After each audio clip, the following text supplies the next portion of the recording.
મનીષભાઈ સોંદરવા, ગુજરાત ભીમસેના પ્રમુખ છું। ખાસ કરી અને અમદાવાદ શહેરની અંદર દલિત સમાજની જે સ્લમ વિસ્તાર છે, જે ગરીબ વસ્તી છે, ત્યાં આ દારૂ, જુગાર, ચરસ, ગાંજા આની રેકડીઓના હટડીઓ ચાલે છે અને પોલીસ અને સરકાર મુખ પ્રેક્ષક બનીને જોયા કરે છે।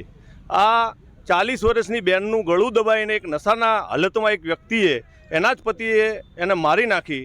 એટલી દુઃખદ ઘટના છે। 25 વર્ષ 30 વર્ષની ઉંમરે છોકરાઓ બધા ફેફસા, લીવર ખલાસ થઈ જાય છે અને પોતાનો જીવ આપી દે છે। આવી દર્દનાક પરિસ્થિતિ આ વાસણાના જીવરાજ મહેતા વિસ્તારમાં આખા અમદાવાદ શહેરમાં બની રહ્યું છે, પણ કોઈ જ એક્શન લેવામાં આવતી નથી। કેમ સેટેલાઇટમાં કે પછી સીજી રોડ કે નવરંગપુરાની અંદર આ હટડીઓ ચાલતી નથી? કેમ સ્લમ વિસ્તારની અંદર જ ચાલે છે? શોષિત, વંચિત અને પીડિત સમાજ એનો અવાજ બુલંદ ના કરી શકે અને નશાના કારોબારની અંદર રહે અને એમાં ને એમાં જે એમનું જીવન પૂરું કરે, આ આખું એક ષડયંત્ર છે મને લાગે છે।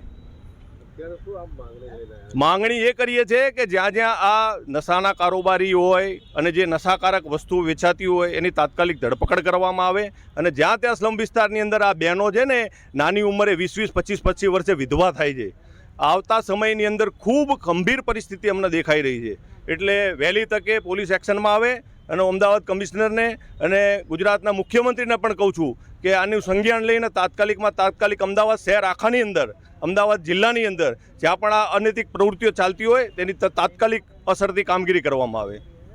મારું નામ રણજીતભાઈ ગીગાભાઈ કણબી છે। હું સામાજિક આગેવાન છું। આપના સત્યદે ન્યૂઝના માધ્યમથી હું જણાવવા માગું છું કે કૂદકે અને ભૂસકે અસામાજિક પ્રવૃત્તિઓ થઈ રહી છે। ઘણી વખતે એવું બી બનતું હોઈએ કે આ જ કેસની અંદર વારંવાર આ લોકોએ પણ અહીંયા પોલીસ સ્ટેશનમાં રજૂઆતો કરેલી છે, પણ ક્યાંક ને ક્યાંક ભીનું સંકેલવાના જે પ્રયત્નો થઈ રહ્યા ભીનું ના સંકેલાય। બીજી વસ્તુ કે અત્યારે બેન હમણાં એવું બોલ્યા કે આવું ન થવું જોઈએ, પણ એના જ્યારે છોકરાને 12 કલાક, 24 કલાક કે 48 કલાક જ્યારે